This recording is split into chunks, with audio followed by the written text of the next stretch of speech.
tal? ¿Cómo están, amigos de Es Diario? Bienvenidos a Es Política, un fin de semana más, ya saben, el programa de actualidad, de debate, de entrevista de Es Diario para desgranar todos esos temas de actualidad que se han ido sucediendo a lo largo de la semana. Hoy, evidentemente, tenemos que hablar, como uno de los temas principales, esa financiación singular que propone desde el Gobierno de España para Cataluña, también dicen para el resto de las comunidades autónomas.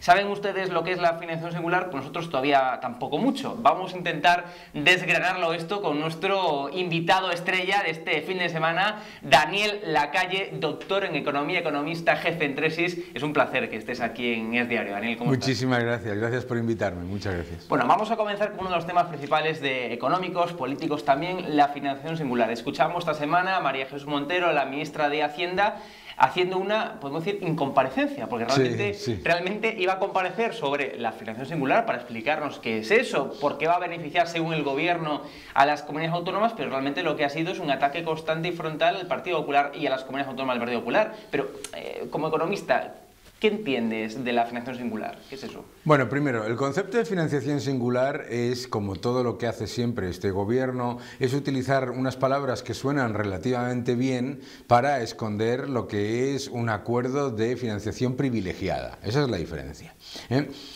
Es curioso porque el gobierno dice constantemente que todo el mundo está equivocado y que ellos saben que es un buen acuerdo, pero no le quieren explicar el acuerdo ni a sus votantes ni, por supuesto, en sede parlamentaria o en los medios de comunicación.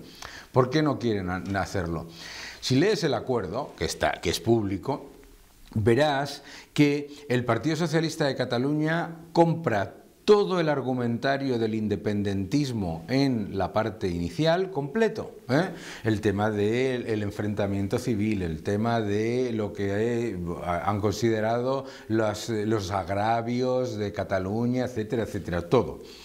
Segundo, este es un acuerdo que es de independentismo centralista, O sea, claro, se llega a un acuerdo por el cual la Generalitat va a gestionar todos los impuestos que se generan en Cataluña y luego acordará con el Estado lo que puede aportar o lo que quiere aportar a la solidaridad interregional. Pero para ello pone tres condiciones, que además son excluyentes. Número uno, que el esfuerzo fiscal del resto de las comunidades sea igual al suyo. Es decir, ¿por qué digo que es independentismo centralista? Ellos le crujen a impuestos a los catalanes y quieren que le crujan a impuestos a los asturianos, extremeños, etcétera, etcétera. Si eso no ocurre, entonces de solidaridad ninguno. Y fíjate qué curioso. Habrás escuchado, tú que eres una persona que lee mucho los diarios económicos, a toda esa platea de economistas cercanos al gobierno decir que eso del esfuerzo fiscal no es lo importante. Bien, pues fíjate qué curiosidad que ellos utilizan directamente el esfuerzo fiscal. ¿Por qué? Porque lo que están diciendo es que te suban los impuestos, no que recaudes más, sino que te suban los impuestos. Esa es la primera parte, perdona. Sí. Segunda parte. La segunda parte es que la Generalitat calcula cuánto considera que debe recibir del Estado. Una vez que calcula lo que debe recibir del Estado y lo que está gestionando, entonces, si se cumplen las dos premisas previas, he recibido lo que yo quiero y además los demás han sido crujidos a impuestos, entonces empieza a negociar un supuesto cupo. No se parece en nada al concierto vasco y al cupo vasco. Claro, y además tampoco se parece en nada a esa idea de federalismo que tienen, por ejemplo, desde el PSOE. Es decir, no es para nada, que repite constantemente, no queremos hacer más federal España. No es para nada federal imponer, digamos, atacar a las comunidades autónomas, imponer todo tipo, por ejemplo, en este caso, de condiciones para ese marco de solidaridad, y desde luego que no tiene nada que ver con lo que está incluso hasta defendiendo desde el propio Partido Socialista, ¿no? Bueno, el Partido Socialista tiene una idea de federalismo volátil, ¿no? Exacto. Líquida. Es lo que le convenga a Pedro Sánchez en cada momento.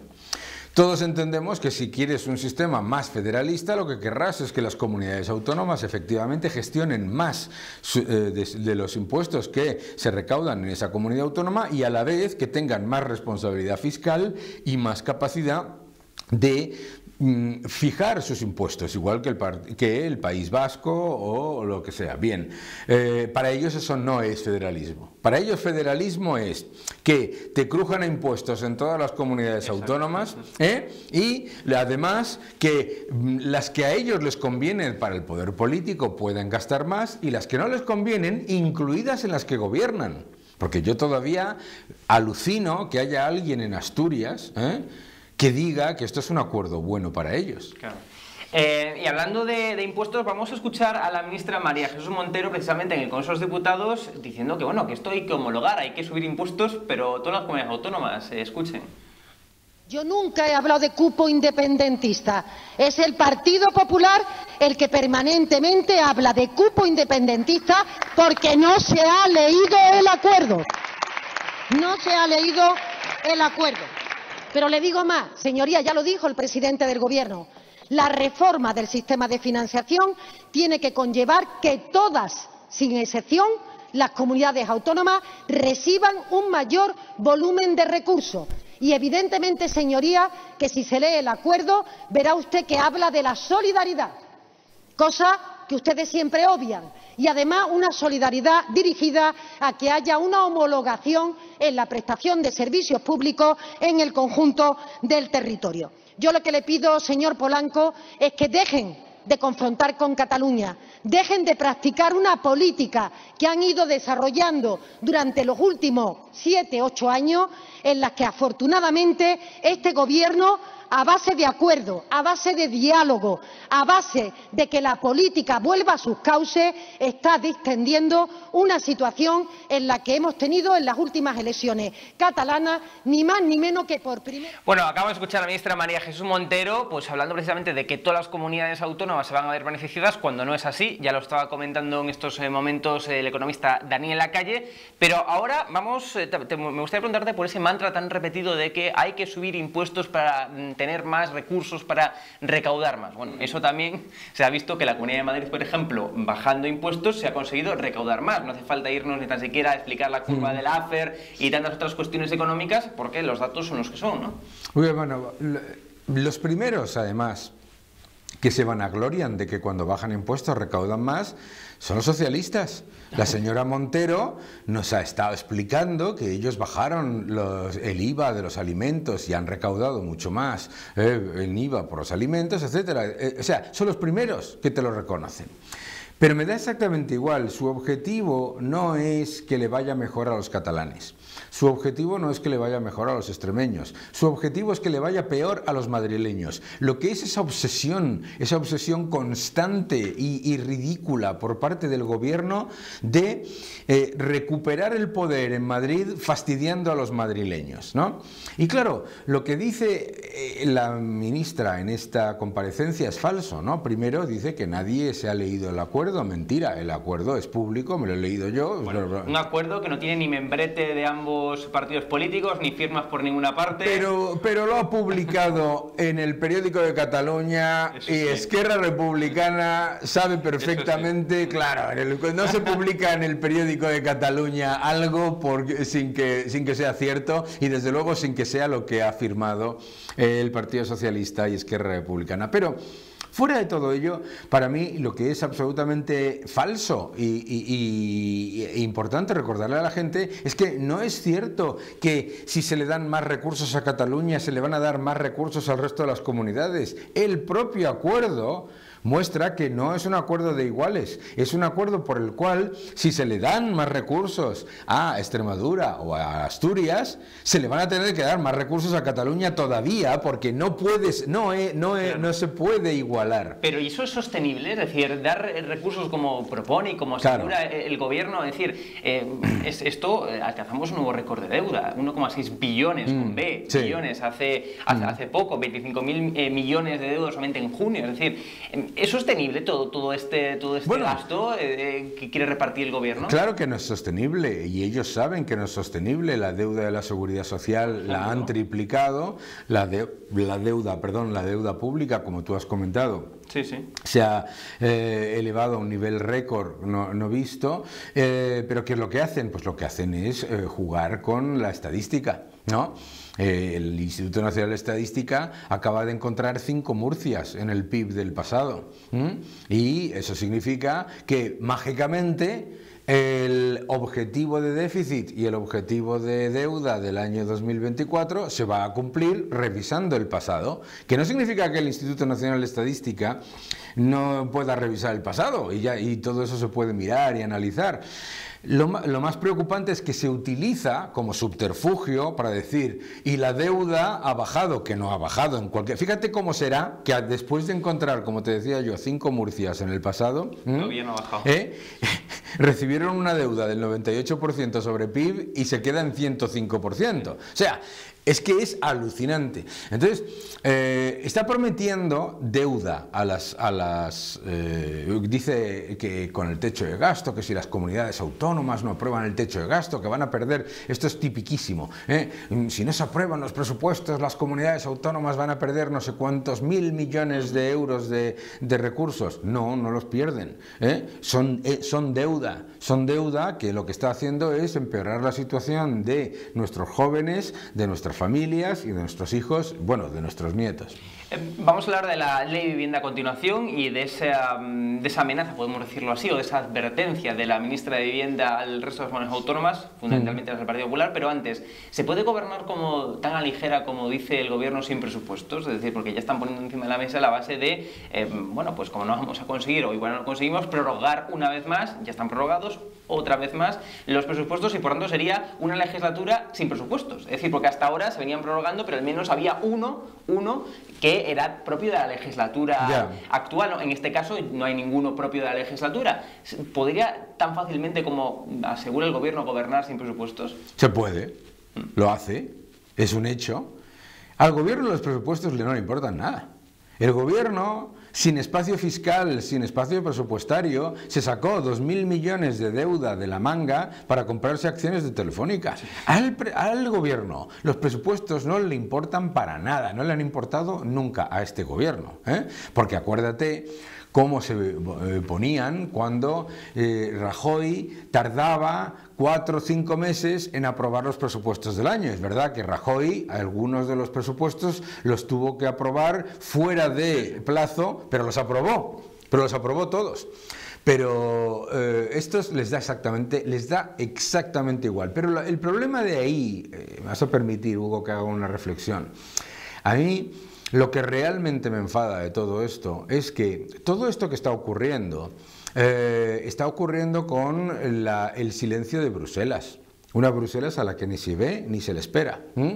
Y está pasando con el silencio de Bruselas un asalto, como estabas tú diciendo, al sistema de financiación autonómica, a la independencia de las autonomías para fijar sus impuestos, los que tienen cedidos, y ahora a la aplicación de una ley de vivienda que es profundamente dañina. Y me preocupa que Bruselas simplemente mire hacia otro lado por una sola razón. Porque Francia va todavía peor que España, ¿sabes? Entonces, como Francia va muy mal, pues entonces todas estas locuras de gasto, de deuda y de... Pero llama la atención eso que estás comentando de la Unión Europea, porque ya las normas, digamos, ya están encima de la mesa de nuevo, las del Pacto de Estabilidad, es decir, los márgenes máximos de endeudamiento, de deuda déficit. ¿Por qué no está más encima la Unión Europea? ¿Por qué? Porque la eurozona lleva en estancamiento muchos años, se dice que ahora, muchos años, desde antes del COVID, y entonces se creen que si introducen un poco de control en las cuentas públicas, pues entonces el Producto Interior Bruto va a salir resentido. Pues probablemente, me da exactamente igual, inflar el Producto Interior Bruto con gasto público es pan para hoy y miseria para mañana. Pero claro, la razón fundamental es que esta semana pasada Francia ha dicho que va a tener un déficit del 6%, ¿sabes? Entonces, claro, dices, bueno, pues si Francia dice que tiene un déficit del 6%, hay que callarse, y España puede tener un déficit del 3% después de revisar el PIB retroactivamente, más del doble que la media de la eurozona. Y vamos a ver qué pasa. Esto es una locura, y es una locura que a mí me parece, no te voy a decir legítimo porque no me parece legítimo, pero me parece normal que el Partido Socialista aproveche que la Comisión Europea no hace su trabajo, pero me preocupa muchísimo que el Partido Popular crea que lo va a solucionar toda Europa. Isabel Rodríguez, la ministra de Vivienda, bueno, pues lanzó una clara advertencia a las comunidades autónomas: o aplican sí o sí su ley de vivienda, o si no, les va a recortar en financiación precisamente para vivienda. Escuchen. Piense que el conjunto de las comunidades autónomas están haciendo su política de vivienda con una financiación del Estado del entorno al 70-75%. Yo quiero seguir apoyándolas económicamente, pero también quiero que ellas pongan más presupuesto para esta finalidad. Pero si ellas no se hacen cargo del cumplimiento de la ley, yo condicionaré la financiación a que efectivamente se esté cumpliendo la ley. Yo no puedo tratar por igual a aquel que está haciendo esfuerzos, que está cumpliendo la ley, que está dando respuesta a sus conciudadanos, de aquel que por atacar al gobierno se muestra insumiso en el cumplimiento de la ley, y por tanto la propia ley me faculta a, de manera extraordinaria, trabajar con aquellas comunidades que se han comprometido a cumplirla y que están dando respuesta a sus ciudadanos. Bueno, una ley, Daniel, que entre otras cosas pide limitar los precios del alquiler, también, digamos, incidir en esas zonas de tensión, como denomina el gobierno, aunque no están muy delimitadas, que son esas zonas de tensión. Pero más allá de eso, que también me gustaría saber tu opinión, también son los términos que usa. Yo, como si el dinero fuera de ella. Es ella, claro, el dinero es de ella, ¿no? Ella decide, ¿no? Bueno, lo que está diciendo es profundamente obsceno, ¿no? Porque es completa y absolutamente ilegal. O sea, ella no, la ley de vivienda la pueden hacer, pero es de la política de vivienda, es de las comunidades autónomas. Por lo tanto, está mintiendo. Ella puede hacer una ley de vivienda en la que da unas indicaciones y es objeto de las comunidades autónomas llevarlo a cabo. Segundo, es objeto de las comunidades autónomas llevarlo a cabo ante la evidencia de que aquellas comunidades autónomas que han aplicado esta idiotez de ley, lo que han visto es que empeoran los alquileres, empeoran las ocupaciones, empeora la situación de la vivienda, etcétera. Y lo otro es que es completamente inconstitucional. O sea, ella no puede retirar fondos a las comunidades autónomas porque no apliquen una ley que se ha inventado ella y que no corresponde al gobierno central imponerla. Pero lo importante aquí es otra cosa muy significativa. Ella ha dicho una mentira absoluta. En el caso de Madrid, ¿no? Dice, no, es que claro, estas comunidades autónomas están pidiendo dinero al Estado y no sé qué. Si es que Madrid no pide dinero al Estado. Madrid aporta mucho más. Ellos han publicado los déficits fiscales para hacerle el juego a Esquerra Republicana y la realidad es que Madrid aporta mucho más de lo que recibe. Por lo tanto, esa idiotez de que Madrid está pidiendo recursos al Estado para después bajar impuestos no tiene ningún sentido. De hecho, la propia presidenta del Gobierno de Madrid, Díaz Ayuso, publicó un tuit en sus redes sociales diciendo que no podemos, vamos a verlo en pantalla, no podemos limitar el precio de la vivienda porque no funciona, miren los datos, y porque es un atentado contra la propiedad. Ni tampoco gobernar con políticas de izquierdas trasnochada. El gobierno lleva 6 años, 0 viviendas y 41 ministros obsesionados con Madrid. Esta también es otra, 0 viviendas. Es decir, el gobierno de España, tan solidario, no ha creado ni una sola vivienda pública. Bueno, si tú haces la lista de todas las promesas que ha hecho Pedro Sánchez desde el año 2018, tendría que haber construido más de 260.000 viviendas. Más de 260.000, ha construido 0. ¡Cero! No te digo yo que te puedas saltar un poco el objetivo, pero de prometer 260.000 viviendas a hacer 0, me parece que está claro dónde está el problema. Hay otro problema aquí, que es un problema histórico y es un problema actualmente del centro derecha, que es el de comprar la forma de decir las cosas de la izquierda. Tú no limitas el precio de la vivienda. Ningún gobierno limita el precio de la vivienda. No existe el concepto de limitar el precio de la vivienda o el precio del alquiler. Lo que tú haces es disfrazar y empeorar. No, entonces el gran problema aquí es que lo que están intentando es que se ponga una ley que además A quien perjudica más es a los que fingen proteger. Es a los que fingen proteger, porque claro, con esta ley de vivienda, lo que está ocurriendo en toda España, en los sitios donde se ha aplicado, es que resulta que las personas con menos recursos, las personas con menos capacidad de pago, son las que salen expulsadas del sector de la vivienda. Resulta que los propietarios más débiles, los que no tienen capacidad legal, capacidad financiera de enfrentarse a la ocupación, etcétera, también son perjudicados. Y curiosamente, como siempre pasa con el socialismo, lo único que consiguen es que el precio de la vivienda siga subiendo y por supuesto que el de los alquileres también. Por explicarlo, es decir, esto hay un problema de oferta, como es evidente, faltan más viviendas, si se limita el precio del alquiler, evidentemente, pues muchos propietarios dirán, ¿para qué voy a poner esta vivienda en alquiler si total no me compensa, ¿no? Con lo cual limita todavía más la oferta, incidiendo todavía más en el problema de base, ¿no? Es todavía peor, porque claro, la gente dice, no, se limita la oferta, y entonces claro, el socialista te va a decir, pues entonces lo obligaremos por ley, ¿ves? El socialista siempre, ante el fracaso de una política socialista, te dice que hay que intervenir todavía más. La cuestión no es esa. Tú limitas el precio del alquiler, estamos aquí en el centro de Madrid, en el barrio de Salamanca. Tú dices, voy a limitar el precio del alquiler a 500 euros. ¿Y? Claro.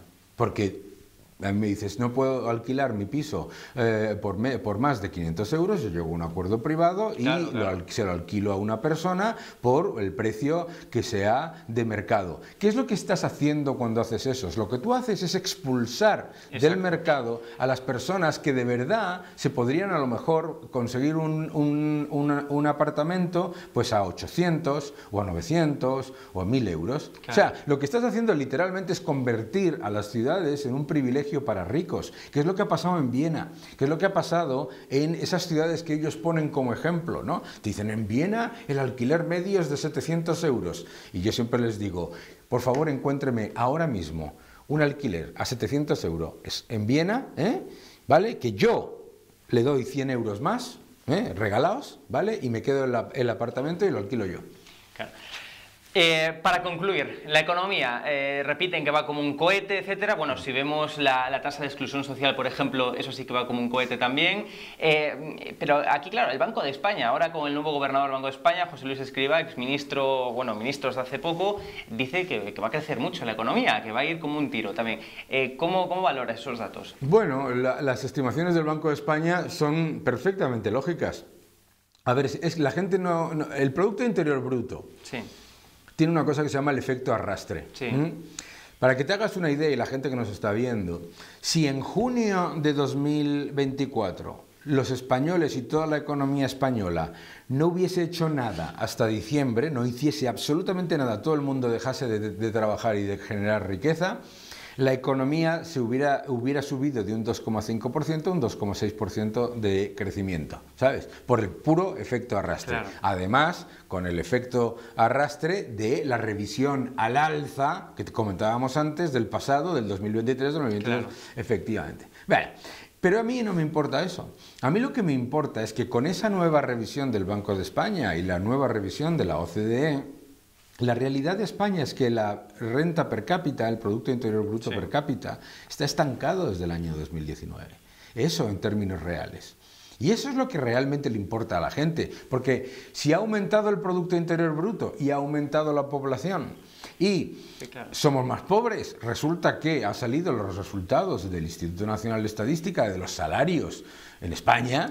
O sea, los que llama este señor, los del Lamborghini, sí. El salario más típico entre eso que llama el Lamborghini, son 59.000 euros. El más habitual se mueve por los 18.000. ¿No? Esto lo publicabas tú en tu cuenta de X. El PIB per cápita tiene una brecha del 12% con la Unión Europea y del 16% con la Eurozona.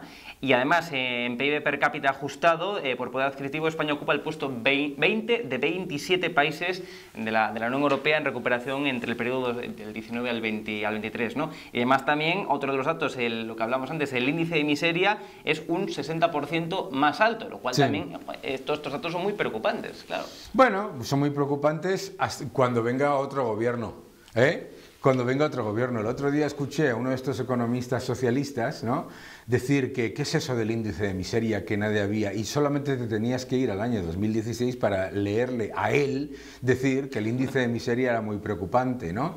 El índice de miseria es una medida que creó Okun, que lo que muestra es una foto muy veraz de cómo está sufriendo la población en general, el desempleo y la inflación. ¿Qué es lo que le importa a la gente? A la gente no le importa el PIB, con todos mis respetos. Claro. Esas son discusiones de esto. A la gente lo que le importa es el desempleo y la inflación. Y lo que ve la gente es que no, aquí no hay un récord de empleo.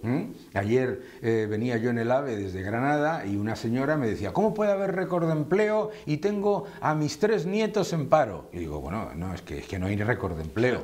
Y se quedó así diciéndome, ¿cómo? Ah, pues es que he escuchado 30 veces en el programa de Broncano que hay récord de empleo. No, pues no. Daniel Lacalle, doctor en Economía, de economista jefe en Tresis, ha sido un placer. Pues esta charla, más que entrevista, también charla, yo creo que ha sido entretenida para informar también a nuestra audiencia.